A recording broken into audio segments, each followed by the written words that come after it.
welcome. There's a new PTB. I won't play it in this video, but I wanted to talk about some of the things in it, especially because, as you can see right there, Legion is getting changed, one of my main killers.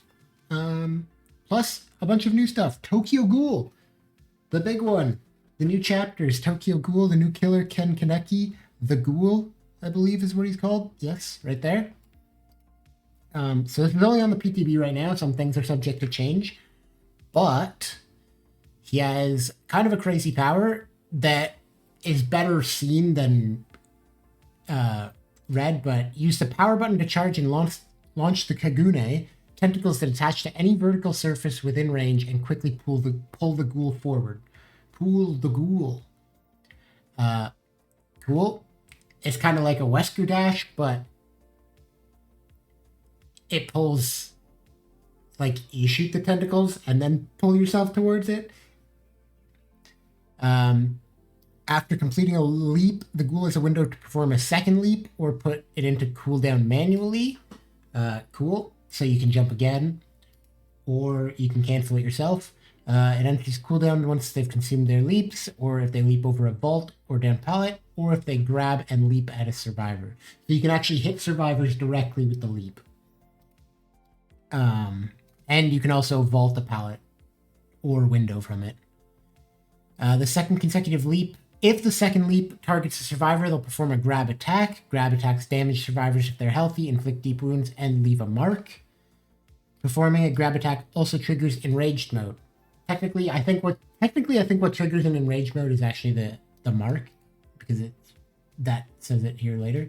While enraged, the ghoul can perform up to 3 consecutive leaps and can leap over vaults more quickly if they launch their Kagune at a survivor. So basically, you're enraged, you can then go 3 times, and you can also quickly vault over a pallet if you hit a survivor. So that's like I think that's going to be a really strong thing to down them. So you launch it at a survivor on the other side of a pallet, you can hit them with it, then you can vault the pallet instead of attacking them, because you can't down someone with a grab attack, but you can grab them over a pallet, use the vault instead of grab attacking them, and then hit them pretty quickly afterwards, kind of preventing them from getting anywhere. Enraged mode remains active while there are survivors afflicted with the mark. There you go. Which, hitting them with the grab attack leaves a mark, and then you get enraged, so kind of the same. Mark survivors who lose the mark if they are fully mended or if they're downed. The ghoul cannot grab attack marked survivors. Yeah, that makes sense. Once no marked survivors remain, a countdown begins. When the countdown depletes, enraged mode ends. A perfectly timed grab attack will add extra time to the countdown. The countdown is paused while carrying survivors. Cool.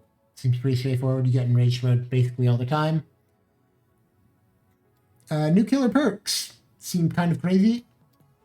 Hex, nothing but misery. After you damage survivors 8 times with basic attacks, a dull totem becomes a hex. When you damage a survivor with a basic attack, they gain 5% hindered for 15 seconds. That is a lot. That's a lot. New knockout. It is a hex though, so we'll see. 8 basic attacks can be a lot. Some killers will never use it. Nurse, you can never use that, because her blinks aren't basic attacks. Light rushes aren't basic attacks. So it's literally just M1. So there's going to be a lot of killers that would take too long to activate it or be unable to ever activate that. There's going to be some killers where that could be insane though. Combined with new knockout too, I think Singularity is eating good. Especially considering how strong he is already. Forever Entwined, when survivor takes damage, gain a token up to 8. For each token you pick up, drop, and hook survivors 4% faster. So kind of a beefier...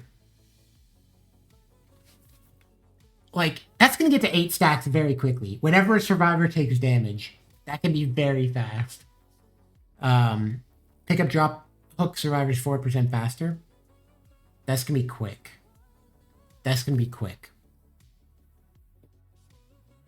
like, what did they change Fire Up to now? Fire Up is picking up survivors 6% faster now, I think. But for every gen completed, you get a token. So up to 30%. Whereas this is 8 tokens. It is just based on damage. So at best, Fire Up is 30% in the end game, but it also includes a couple of other things. I think Vault Speed, Breaking Pallets, Kicking Gens, all that. Whereas this is just picking up, dropping, and hooking survivors.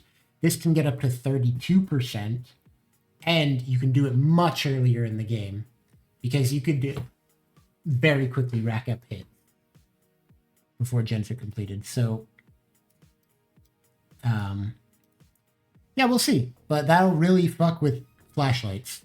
Like, the pickup speed of Fire Up alone is really confusing, but you can activate this so much earlier to make it, like, survivors are going to miss so many flashlight saves if you have that. And flashbangs. And none are free. When you hook a survivor for the first time, gain a token up to 4. When all generators are completed for each token, all windows and pallets are blocked for everyone for 16 seconds per token. So 1 minute and 4 seconds of window and pallet block, but only after all the gens are done, which, yeah, I don't know about that. Seems kind of pointless. It's like they've taken cruel limits and stacked all the effect at the end of the game. Realistically, you get one chase with that probably. At the end of the game, you're already chasing. You get another chase. You know, you down them in the end game. Because they can't use any resources except a down pallet already. And it's like, yeah? And then what? It's not really going to get you another kill. By the time you get that down, then you hook them. If you really wanted to go, you're probably defending that hook anyway. So you're not going to chase someone else. But if you really wanted to push it and try to chase someone else, then, like, I don't know. This doesn't feel like it has a whole lot of use. It feels like it's kind of just a waste of all that time of block pallets. Like, it's all at the time that you don't want that to be, realistically.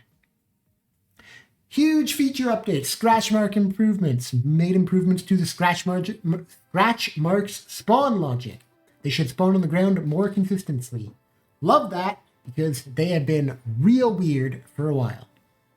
Surrender option. Under specific scenarios, it will be possible to surrender during a trial and retain some progress, including blood points, XP, challenge progress, emblem scores. Huge. Keep all those. Makes total sense. Surrendering the following conditions does not occur disconnection penalty, but will count as a completed trial and still cause item add-on loss. Makes sense. You're surrendering, you're acknowledging, hey, I've already lost this game. So you lose the item in the add-on that you would get, same way as you played out the game to the end, but you get your stuff as if you'd stayed to the end of the game, but it doesn't let extended games go on. When all remaining survivors are bots, when no generator has been completed in the last 10 minutes, when all of the remaining survivors are bots, and when all survivors are in the dying state. So everyone's slugged, you can surrender, the killers can't force you to wait out the 4 minutes anymore. Cool. This one's still a bit of a concern, where hiding as survivor is rewarded, because the survivor will technically escape if the killer surrenders, because it's the killer surrendering. So the survivor still gets out. So you could have 2 people, the last 2 people alive, just hiding, not doing a gen for 10 minutes, and then trying to force surrender by the killer.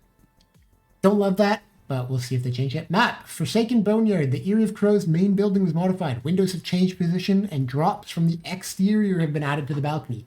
Huge change. Okay, so some big things that have changed here are the drop downs from the exterior. So you can no longer use, like, run up to that far corner and just have, like, boil over, flip flop, whatever other stuff that survivors do to, like, make yourself unhookable in that main building. That's pretty much gone. Because now you can just drop off the building at that spot. So boil over gives, like, a percentage when you drop of the wiggle progress, but you'll have, like, no wiggle progress, so you'll get, like, nothing from dropping. So that's pretty much gone. The windows have changed positions. I'm not sure how that'll play. From what I saw, the window is on the other side of the door, the breakable door on one side, and the window have just like flipped places. I'm not sure how much of a change that's going to be, because obviously that door is, I guess it changes on the loop around the outside. Yeah, that makes sense. Actually, that'll be huge for running it around after the door's been broken. Before the door has been broken, it's the same. The content of the tile has been revisited to reduce the amount of small collisions that were reducing quality of navigations. Nice. New tiles have been created. Double pallet tiles. Okay, double pallet tiles are interesting. They started showing up more. I think they used to be a thing in like old DBD, and then they got rid of them. And then they started coming back with Greenville. So the Greenville map had double pallets. There's tons of double pallets in 2v8. I think they're good.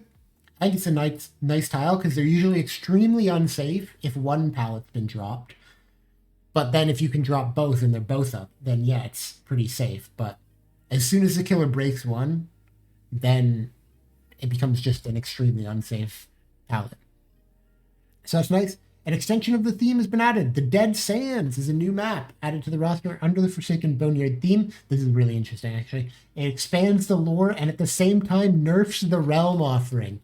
This is huge. This is huge, in my opinion. Explicitly stating that it's nerfing the realm offering. They've been kind of targeting that anyway, but they've never said it straight up that they're nerfing the realm offering. Eyrie of Crows was the only map in the Forsaken Boneyard. If you brought the Forsaken Boneyard offering, you were guaranteed to go to Eyrie of Crows. It used to be that way with the Withered Isle, and that offering would always take you to the Garden of Joy. And then they added Greenville Square to that offering. Ormond used to always take you to the Ormond. And then they added the Ormond Resort, or whatever its official name is. And then they added a couple of variants to the Ormond, but it was the same one. And then they added the Ormond Lake Mine. So now there's 2 maps in Ormond. They've been slowly doing that, but they've never actually said out loud, as far as I know, that they're nerfing realm offerings like that. Specifically creating maps to nerf realm offerings. So we'll see if it comes to it with some of the... I don't know what they could do about some of the licensed ones, like Haddonfield offering or Nostromo offering. I don't know what they can do about those two. Though Toba Landing is technically also in the same realm as Nostromo. They're both in the Dvarka Deepwood, but they have 2 different offerings. So we'll see if they create another Dvarka Darkwood and somehow combine all those map offerings. But yeah, they're nerfing map realm offerings. They are straight up getting rid of the ones that only have a singular map. Cool. I love that. Hopefully they do it and nerf the realms offerings in the Bloodweb, but you win some, you lose some. The branches with large collisions that would appear between tiles have been removed. Cool. Base game. Exit gate notifications are visible for 12 seconds when they are powered, was 7 seconds. Almost double the duration of the exit gate notification, which I think is good. I assume that applies to everyone, both Survivor and Killer. That's really nice on Survivor. Killer can always see the switches, the aura of the switches anyway. So I don't know how much of a benefit that provides for killers, but for survivors, being able to see it for an extra 5 seconds, I think is really huge. Because if you're being chased and the last gen pops, you don't always have time in those 7 seconds to look around the whole map and see where the doors are. This way, you get an extra 5 seconds where you can drop the pallet and look at the killer, and then also have time to kind of focus your attention on the doors. So we'll see. I think that'll be really useful for Survivor, especially for like solo queue, for knowing where the doors are. Because obviously Swift, you can have someone call out where the doors are, like, hey, come behind Shack, the door's over here, it's open. Whereas solo queue, you have no communication, so you just kind of guess. If you don't know where the doors are, you kind of just have to hope have an instinct of where they are. Huge changes right here. Survivor Bloodpoint balancing. This is big in my opinion. Increased safe hook rescue score to 1250 was 500. Over doubled. Huge. Increased heal no medkit score to 750 was 500. Increased heal medkit score event to 1000 was 750. Increased heal self score event to 750 was 300. So tons more blood points coming in for Survivor in just healing. Increased dull totem cleansing event to 1500 was 1000. Big difference. Increased chase escape score to 750 was 400. Huge. Nice reward for actually escaping a chase. Increased repair score event to 2000 was 1250. Increased gate opening score to 2000 was 1250. Very nice. Increased chest unlock score event to 750. Tripled it from 250. Increased killer grasp escape score to 1250 was 500. Over doubled again. Increased obsession escape score event to 2000 was 1500. Increased the chase score event to 50 per second instead of 40 per second. Huge, huge, huge. Increased wiggle skill check scores for good and great to 50 and 100. Doubled both of them. Those are so good. That's so much better. So, yeah, I mean, that's the big thing is that Survivors, especially if you get tunneled, you get like no blood points. Plagued, you get like no blood points. And this partly addresses Plague, but not as much. But like Tombstone Myers, you get killed. Like there's no unhooks, there's no healing. Like if you only get a few things here and there, there's not that much. Right? And it's really hard to get, especially in survival category. But now, because survival category was like just escaping. So Plague, you basically never heal against the Plague, which is a really annoying thing. You can't take hits, you can't heal. Your altruism is basically just unhook. Because otherwise, if you're fully infected, you just cleanse with the fountain and you're full health. You don't have to heal. Right? That's like, there's no altruism. You can't take a hit because you're injured, you're broken all the time. You can't heal because you just heal with the fountain, or you're broken. You're either broken or you heal with the fountain. Like there's no in between. So at best it was like pallet saves and stuff, but even that's not altruism really. Right. So a lot of these are big, like an extra 500 points for that. 2000 for gens is huge. And then chased. If you're getting tunneled, you get chased score event, an extra 10 per second. That adds up. That adds up. Same with the wiggle skill checks. If you're being tunneled, then you're getting carried back to the hook. Well, here's some more blood points for that. So that's good. Killer grasp escape score, DS, or if someone, a teammate saves you, you're being tunneled. Cool. Bunch more for that. Nice. Really nice. And they've readjusted some of the categories. So dropping a pallet is now survival instead of boldness, and stunning the killer is now survival instead of boldness. Nice. They both make sense, but I love the idea of adding more into the survival category. Cleansing a dull, now survival instead of boldness, and hex is now survival instead of boldness. Cool. Cleansing a dull going as survival doesn't really make sense. Also, I thought those were objective points. I thought the totems were objective and not boldness, but I could be wrong on that. I mean, this says boldness, but they've been known to make typos before.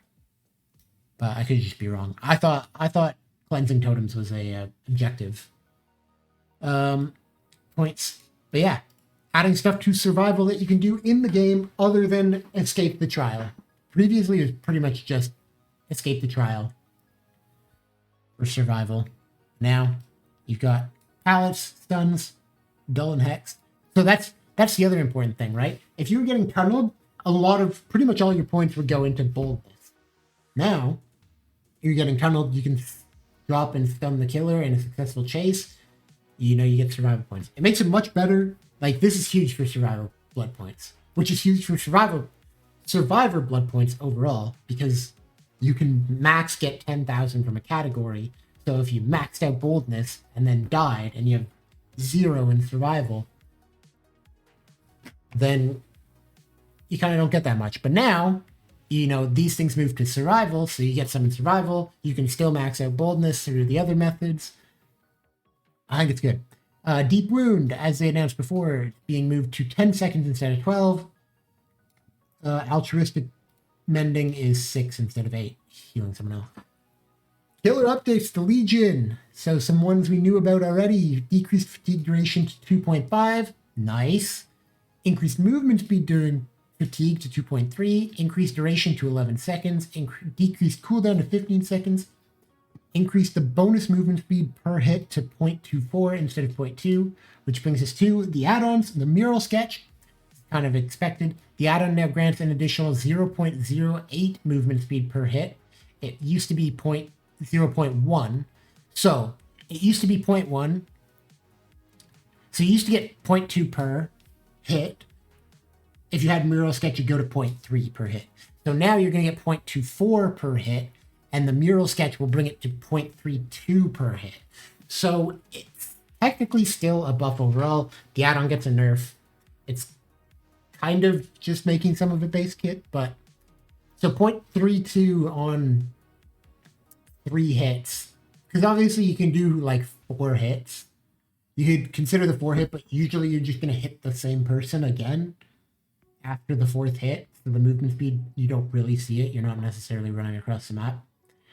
But yeah, 0.24 times 5 hits. Sorry. Old Mural Sketch, which is 0.3 times 5 hits, would get you plus 1.5. Whereas now, new Mural Sketch 0.32 will get you to...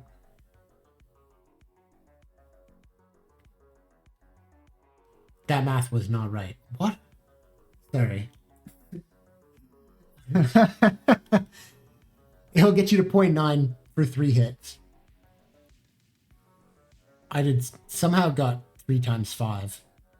Because 5 hits, but it's not 5 hits. We're talking about 3 hits situation. You'll get to plus 0.9, whereas now with 3 hits, you get to 0.96. I mean, like, it's not that good. I don't think Mural Sketch is going to be that good now. And the Mischief List add-on now increases the duration by 1 second, was 2 seconds. So the Mischief List has essentially become completely base kit.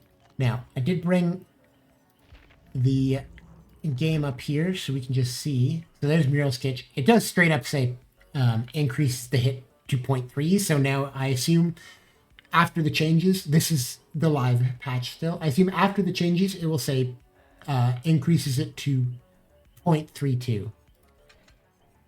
Now, the Mischief List is this one. Yes, so it's just the brown. So what is not changed, I noticed, in there, is this one, the Never Sleep pills. Increases the duration of Feral Frenzy by 10 seconds. So that seems to be unchanged. So it will likely still increase by 10 seconds. And it'll now be 21 seconds of power with the Never Sleep pills active. Xenomorph, as these are all the changes we saw going into it. Increased charge time for the tail attack to 0.3. Increase the volume. Decrease the mist cooldown to 2.5. Increased the Killer Instinct range to 16. Decreased time it takes to exit a tunnel. Good. And then increased the amount of fire required to burn the Xenomorph out of crawler mode to 175. Increased the delay before heat begins to dissipate by 15. Decrease the rate at which heat dissipates to 2 per second was 25. I expect these will see some significant number reductions before going to live, but we don't know for sure. Now, the add-ons that have changed. The Drinking Bird add-on now increases the duration of Killer Instinct by 3, was 2. Cool. The Ashes Innards now increases the respawn rate, the respawn time of remote flame turrets. Wow, that was a hard sentence. By 15 seconds, was 10. This will become more important. This will become a much more important add-on because flame turrets are much more powerful now, which I think is good. I think overall the idea of this is a good change, but these numbers probably need to come down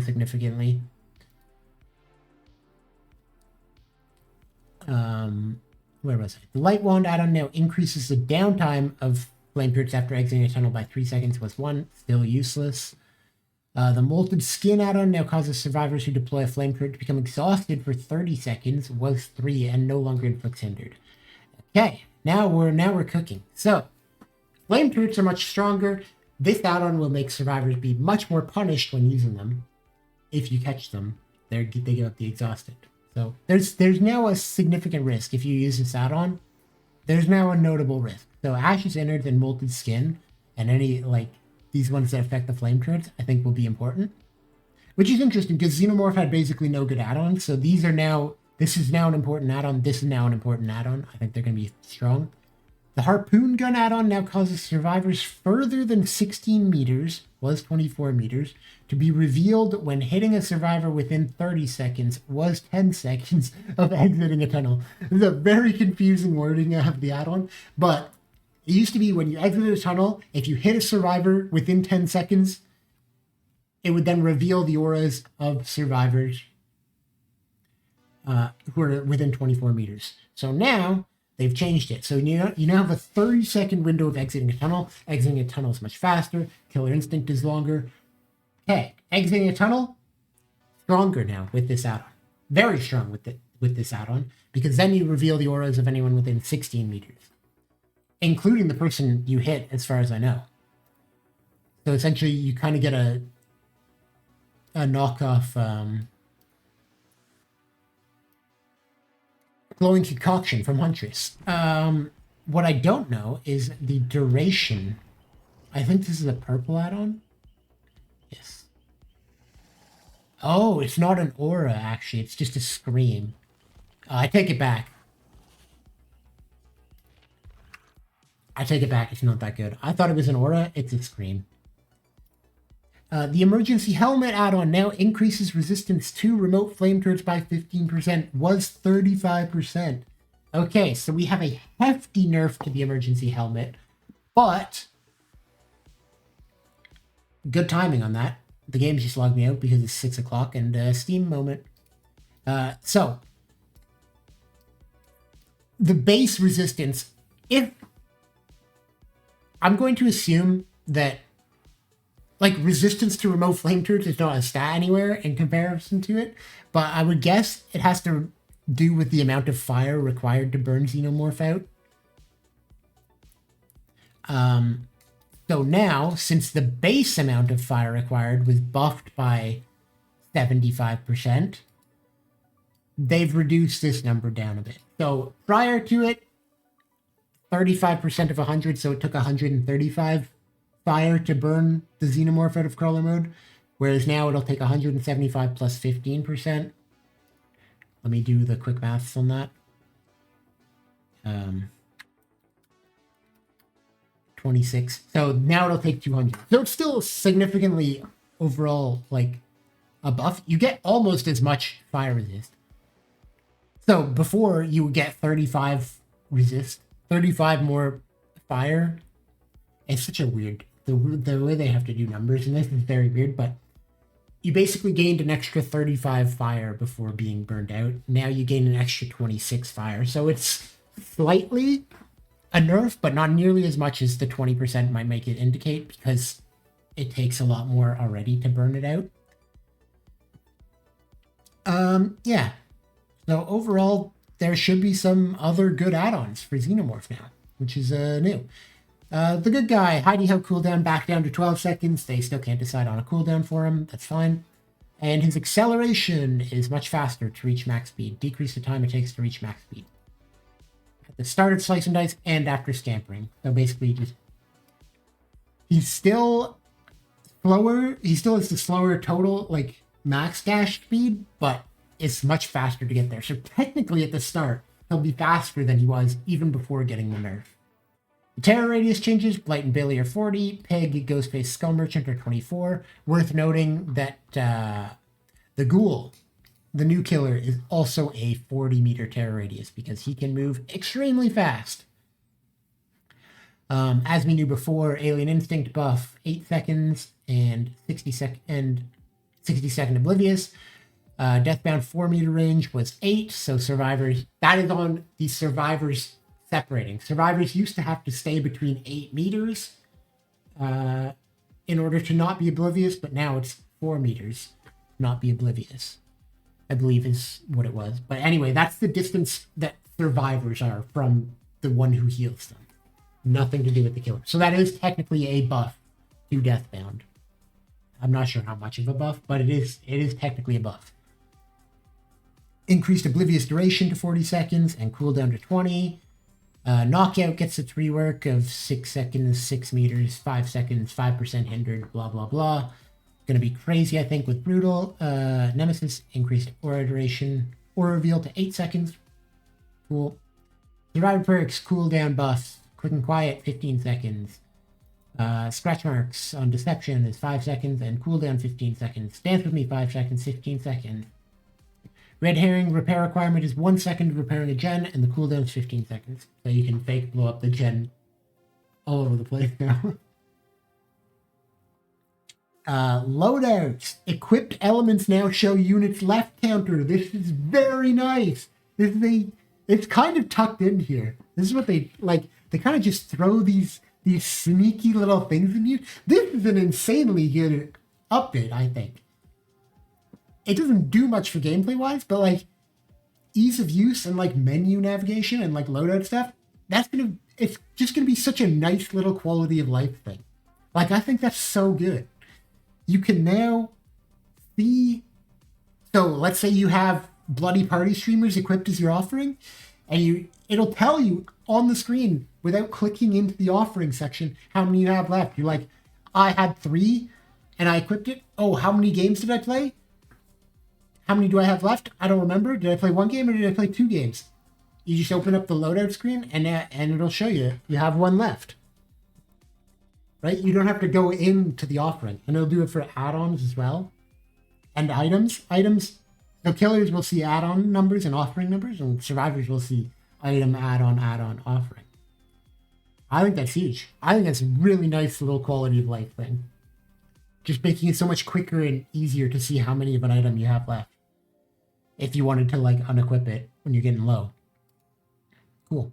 Bot improvements. Survivors bots now correctly strafe when aimed by a killer's first range attack. Bots are now less interested in chests and won't try to steal the loot of another player. Nice, very good. And bots no longer repeatedly try to craft a flashbang. And now we get the bug fixes. There's about 5 billion of them. Unknown voice missing in the lobby. Leon's DSO agent would use Carlos's voice. Some thing there. Fixed an issue that caused a drop flashbang to have no audio cue. Is it really fixed? I don't know. They've tried to fix it like 17 different times. Maybe they've tried to fix this so many times. And, looking at it from a dev perspective, maybe they did. And there's just that many different bugs that cause the flashbang audio not to work. So we'll see. I do kind of like the idea of being able to like tactically drop them ahead of the killer, because like it does take some prediction to know where the killer's going to go to then get the flashbang in the right spot around the corner. Fixed an issue where preventing disconnect bots from fixed an issue where preventing disconnect bots from properly using their perks. I feel like there's 2 sentences trying to happen, and where doesn't need to be here. Fixed an issue preventing disconnect bots from properly using their perks. Okay, fixed multiple navigation issues for all AI entities in Haddonfield. Characters. Fixed an issue that caused survivors to clip into killers during the pickup animation. Now, I'm not sure exactly what this is going to be, but it could be huge.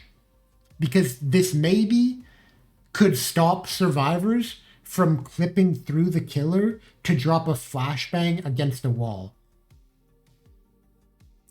Right? So if a killer is picking up a survivor against the wall, right now another survivor could kind of wedge their way in with the flashbang and drop it in front of the killer. But now, this might stop that. Fix an issue that caused survivors momentarily freeze. Fix an issue that caused stutter, reload animation to be skipped. Fixed an issue that caused the animation of a missing basic attack to fail to... Fixed it! Oh my god. Okay. There was a bug that caused the Nemesis to not play the animation of him missing a basic attack. This is a very confusing sentence, and it's fixed. Carry Survivor clip into Nemesis. Nightmare's camera. Black box add-on apparently could block the exit area indefinitely. Fixed an issue that allowed the Nightmares to pass through survivors by holding the Dream Palette ability. So that's the thing, right? You used to be able to hold the ability and then you'd lose collision. So you could outplay body blocks with that. That's now gone. Nice. I don't like the idea of holding a power to bypass body blocks. Sadako can bypass body blocks because that's part of her thing, is that she's like non-corporeal if she's in her like stealth mode. I forget what it's called. Fixed an issue that caused survivors become injured by the Nightmare rupturing a dream palette that was below the survivor. I assume that comes into effect on 2-floor maps like Midwich. You could probably get hit through the floor. Fixed an issue that caused the Skull Merchant's drone not to rotate when deployed after recalling a disabled drone. The base kit fake, sometimes it happens, low power mode add-on. It's gone. So the drones will spin now. Nice. Fixed an issue that caused survivors to be scanned by the drone without having a scan line on them when a drone is rotating in the southwest direction. Don't think I've ever seen that happen, but that's very specific. Cenobite's aim area has the Cenobite's aim indicator to flicker, aiming at large collision stacks. I guess if you're like looking at like a bunch of survivors or something, I don't know. Fixed an issue prevented the knight from drawing a patrol path under a hook. Cool. Anything that makes the knight drawing a patrol path smoother, I'll take it. Fixed an issue that caused killers to play the wrong animation when hitting a Nemesis zombie. That's really interesting and seems very 2v8 specific because of killers in general. In a normal trial, the only killer that can hit Nemesis and zombies is Nemesis. So the fact that they used killers in general and plural leads me to think something weird happened in 2v8 when other killers hit the zombies. Fixed an issue that can cause Nemesis zombies to get stuck walking next to a hook survivor. No more zombies camping. Good. Environment. There's a billion environments. A bunch of basically like dream snares fail to pass through walls properly, collision, weird collision, holes in maps. Whatever maps get their fixes. Perks. Fixed an issue that caused the killer to be blinded while looking away from a flashbang. I'm curious about that one. I don't know exactly how that would have worked or what it would have looked like, but fixed an issue that caused survivors with shoulder the burden to not become infected when unhooking a fully infected survivor. If you unhook a survivor who's fully infected, you would also get infected. This is plague specific. But I guess shoulder the burden bypassed that because it wasn't using the typical animation or the typical unhook code path. It used shoulder the burden, and they probably just forgot about that. Fixed an issue that caused the struggle skill checks not to reset when a survivor is unhooked by a survivor with shoulder the burden. So what I imagine that is you're on second stage, you're hitting it, maybe you're almost dead, the skill checks are getting smaller and smaller. Then you get unhooked with shoulder the burden, and then you go down again and get hooked, and you're on second stage again, so you get the struggle skill checks. I'm guessing that meant the skill check size probably stayed to the smaller ones. Fixed an issue that caused Eyes of Belmont not to extend the aura reading of 2 seconds to other aura reading perks. Cool. Didn't know that was a bug. I don't really use Eyes of Belmont in aura reading, but nice. That's good. Imagine if Lethal Pursuer was just missing the extended aura reading. That's nice. Fixed an issue that caused Save the Best for Last not to be removed when injuring the obsession with a throw from Violent Bound. So Wesker, if you grab someone and slam them, I assume it would lose tokens, but what it was not counting was if you grab a survivor, throw them into a wall, and then when they hit the wall and they take damage. That was not removing a stack of says tokens. I missed this one. Fixed an issue that caused the aura of broken pallets to be displayed when equipped with Power Struggle. Fixed an issue that caused the tokens not to be consumed from several perks when injuring a survivor with Flay of the Damned and Dream Palette. So that'll be like probably like save and some other whatever other injuring tokens there are. I forget them all. But Flay of the Damned and Dream Palette seemed like they were out of the way. Fixed an issue that prevented the Nightmare from placing Dream Pallets in places where a pallet was destroyed by Spirit Fury. Didn't know that was a thing, but it's nice. Fixed an issue that showed an incorrect message when Steam is down. Is this the incorrect message? Fixed an issue that caused a crash randomly because of RTM on PlayStation. Fixed potential crash. Arrow buttons. Mending bar. Fixed an issue where the name of the killer fails to update while looking for a match. Not sure what that means. Fixed an issue where the wrong perks reveal animations while spectating a player. Fixed an issue that fixed an issue that caused Shattered Hope not to appear when searching for General. Fixed an issue that caused the kill interaction from the finisher Mori to be unlocalized in every language except English. So I guess the kill prompt in the finisher Mori just always appeared in English. Fixed an issue that caused the Adept Knight achievement to unlock when the killer disconnected after completing the unlock requirements. I guess, what? This seems so specific because Adept Knight, in order to meet the unlock requirements, you have to kill all 4 survivors. So is this saying if you kill everyone and then disconnect after the 4th person dies, but before the lobby actually closed, you'd still get the achievement? And now they've fixed it so that won't happen. You have to like actually get to the post-game screen. That seems so weird because like, why would you do that? Why would anyone care that provides it? Why does that only happen to the knight? So many questions with that one. Fix an issue that caused the Death of Ignorance achievement not to progress when using the artist's Silver Bell add-on. I don't know what that achievement is or what the Silver Bell add-on is. Fixed an issue that caused a debug blue square to be visible while breaking the wall as a killer. Known issues. Blast Mine might not always blind the killer. And yeah, that is all of the patch notes. There's a huge portion of environmental bug changes. Cool. I'm all for fixing that stuff and some big changes. Love this Survivor Bloodpoint balancing. The new killer seems incredibly good. Perks are interesting. Scratch marks improvements. Yeah, my top 3 on this one, I think, new killer notwithstanding, I think the new killer would go in the top 3 probably. Bloodpoint balancing, scratch mark improvement, loadout thing, whatever it is. What do they call it? You can now see loadouts. You can now see equipped how many things are left on your loadouts. Those are big. Those 3 things, huge for me. And the new killer.